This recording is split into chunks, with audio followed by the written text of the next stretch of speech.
Drosselmajeri, magjistari mistik i Çajkovskit, mund të mos jetë roli kryesor në baletin Arthyesi, por është një rol protagonist prezent në skenë gjatë gjithë pjesës. Në të njëjtën skenë, i njëjti rol është interpretuar nga Ilir Kerni 10 vite më parë.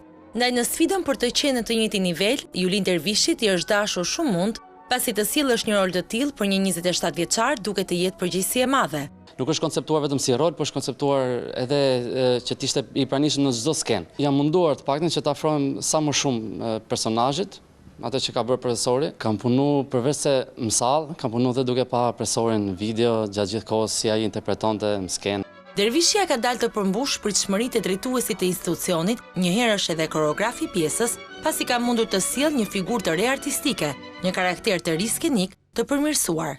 Ka bërë një rol krejtësisht ndryshe nga ajo që unë mendoja, për këtë jam i kënaqur. Ka dhënë gjithçka nga vetja, si nga pikpamja teknike, po ashtu edhe artistike, e krijimit të një figure që ndoshta për të ishte një risi, sepse asnjëherë s'ka bërë role të tipit të tillë, të karakterit, me eksperiencën që ka krijuar në përgjithësi me gjithë këto baletet moderne, është rritur tepër artistikisht.